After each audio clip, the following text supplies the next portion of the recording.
ಏನಾದರೂ ಚಿಕ್ಕ ಪುಟ್ಟ ತಪ್ಪುಗಳಾದರೆ ಸರಿದಾರಿಗೆ ತರೋ ಜವಾಬ್ದಾರಿ ಅಂದ್ಕೊಂಡಿದ್ದೆ.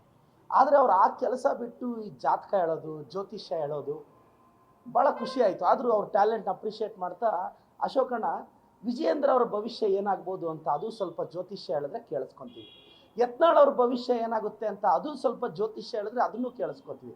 ಅವರಿಬ್ಬರ ಕತೆ ಬಿಡಿ, ನಿಮ್ಮ ಭವಿಷ್ಯ ಏನಾಗ್ಬೋದು ಅಂತ ಅದನ್ನಾದರೂ ಹೇಳಿದ್ರೆ ಅದು ಹೊಸ MLA ಆಗಿ ಕೇಳಿಸ್ಕೊತೀವಿ. ನಾನು ಆರ್ ಅಶೋಕ್ ಅವ್ರಿಗೆ ಒಂದು ಮಾತು ಕೇಳೋಕ್ಕೆ ಇಷ್ಟಪಡ್ತೀನಿ. ಸರ್, ವಿರೋಧ ಪಕ್ಷ ನಾಯಕರಾದಾಗಿಂದ ಒಂದು ವ್ಯಾಲಿಡ್ ಕ್ವಶನ್ ಕೇಳಿದ್ದೀರಾ? ಕೇಳಿಲ್ಲ. ಹೋಗ್ಲಿ, ನಿಮ್ಮ ಸೀಟ್ ಆದರೂ ಭದ್ರವಾಗಿದೆಯಾ? ನನಗೆಲ್ಲೋ ಡೌಟ್ ಬರ್ತಿದೆ. ಈ ವಿಜೇಂದ್ರ ಯತ್ನಾಳ್ ಗಲಾಟೆಯಲ್ಲಿ ನನಗೆ ಗೊತ್ತಿರೋ ಪ್ರಕಾರ ವಿಜೇಂದ್ರ ಅವ್ರನ್ನ ಅಷ್ಟು ಬೇಗ ಯಡಿಯೂರಪ್ಪ ಕುಟುಂಬನ ಅಷ್ಟು ಬೇಗ ಕೇಂದ್ರ ಸರ್ಕಾರ ಇನ್ ದ ಸೆನ್ಸ್ ಸೈಡ್ಲೈನ್ ಮಾಡಲ್ಲ. ಇವರು ಇವತ್ತೇನೋ ಅದು ಯಾವುದೋ ದಂಡಯಾತ್ರೆನೋ ಯಾವ ಯಾತ್ರೆನೋ ಗೊತ್ತಿಲ್ಲ, ಎಲ್ಲ ಡೆಲ್ಲಿಗೆ ಹೋಗಿದಾರಂತೆ. ನನಗೆಲ್ಲಾದರೂ ಯತ್ನಾಳ್ ಟೀಮ್ಗೆ ವಿರೋಧ ಪಕ್ಷ ಸ್ಥಾನ ಕೊಟ್ಟುಬಿಡ್ತಾರಾ ಅಂತ ನಂದೊಂದು ಇಂಟರ್ನಲ್ ಅನಾಲಿಸಿಸ್. ಅಶೋಕ್ ಅವರೇ, ನನಗೂ ಆಫೀಸರ್ಸ್ ಎಲ್ಲ ಟಚ್ಚಲ್ಲಿದ್ದಾರೆ, ನಿಮ್ಮ ಪಾರ್ಟಿ ಮೆಂಬರ್ಸು ಟಚ್ಚಲ್ಲಿದ್ದಾರೆ, ಕೆಲವ್ರು ಇರ್ತಾರಲ್ಲ ನಿಮ್ಮ ಹತ್ರ ಮಾತಾಡೋರೆಲ್ಲ ನಮ್ಮ ಹತ್ರನೂ ಮಾತಾಡ್ತಾರಲ್ಲ. ಸೊ ನಿಮ್ಮ ಕುರ್ಚಿಗೆ ಕಷ್ಟ ಬಂದಿದೆ ಅಂತ ಆರ್ ಅಶೋಕ್ ಅವ್ರಿಗೆ ನಾನು ಹೇಳೋದು ಇಷ್ಟೇ. ಬಡ್ಜೆಟ್ ಬಂತಲ್ಲ ಸರ್, ಲೋಕಸಭೆ ರಾಜ್ಯಸಭೆ ಮೆಂಬರ್ಸ್ ಎಲ್ಲ ಇದ್ರಲ್ಲ ಸರ್, ಕನಿಷ್ಠ ನಮ್ಮ ರಾಜ್ಯಕ್ಕೆ ಅನ್ಯಾಯ ಆಯ್ತಲ್ಲ, ಧ್ವನಿ ಎತ್ತಿದ್ರ? ಅಪ್ಪರ್ ಭದ್ರಾಗೆ ಫಂಡ್ ಬಂತ? ಬರಲಿಲ್ಲ. ಅಪ್ಪರ್ ಕೃಷ್ಣಗೆ ಬರಲಿಲ್ಲ. ಮೇಕೆದಾಟಕ್ಕೆ ಪರ್ಮಿಷನ್ ಕೊಟ್ಟು ಫಂಡ್ಸ್ ಕೊಟ್ರ? ಕೊಡಲಿಲ್ಲ. ಸ್ಟೇಟ್ ಡಿಸಾಸ್ಟರ್ ರಿಲೀಫ್ ಫಂಡ್ ಬಂತ? ಬರಲಿಲ್ಲ. ನ್ಯಾಷನಲ್ ಡಿಸಾಸ್ಟರ್ ರಿಲೀಫ್ ಫಂಡ್ ಬಂತ? ಬರಲಿಲ್ಲ. ಮೆಟ್ರೋ ಎಕ್ಸ್ಪ್ಯಾನ್ಷನ್ ಕಾಸು ಬಂತ? ಇರಲಿಲ್ಲ. ಸಬ್ಬರ್ಬನ್ಗೆ ಇಲ್ಲ. ಸಿಲಿಕಾನ್ ಸಿಟಿಗೆ ಇನ್ವೆಸ್ಟ್ಮೆಂಟ್ ಬಂತ? ಇರಲಿಲ್ಲ. ಇವತ್ತು ಅಮೆರಿಕಾದಲ್ಲಿ ಡೊನಾಲ್ಡ್ ಟ್ರಂಪ್ ಅಧ್ಯಕ್ಷರಾಗಿದ್ದಾರೆ.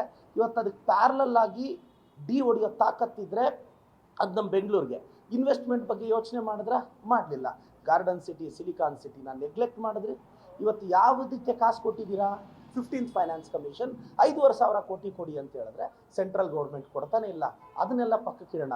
ಕರ್ನಾಟಕದಿಂದ ರಾಜ್ಯಸಭಾ ಮೆಂಬರ್ ಆಗಿರೋ ಗೌರವಾನ್ವಿತ ನಿರ್ಮಲಾ ಸೀತಾರಾಮನ್ ಮೇಡಮ್ ಜಿ, ನಿಮಗೆ ಕನ್ನಡ ಬರುತ್ತೆ ಅಂತ ಭಾವಿಸಿದ್ದೀನಿ.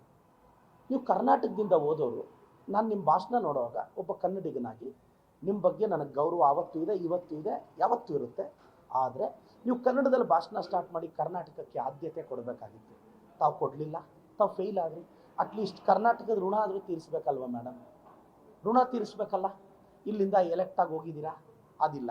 ಇದ್ರ ಬಗ್ಗೆ ರಾಜ್ಯಸಭೆ ಲೋಕಸಭೆ ಮೆಂಬರ್ಸ್ಗೆ ನಿರ್ಮಲಾ ಸೀತಾರಾಮನ್ ಅವ್ರನ್ನಾಗಲಿ ನರೇಂದ್ರ ಮೋದಿಜಿಯವ್ರನ್ನಾಗಲಿ ಪ್ರಶ್ನೆ ಮಾಡೋ ತಾಕತ್ತು ಯಾವ ಸಂಸದರಿಗೂ ಇಲ್ಲ.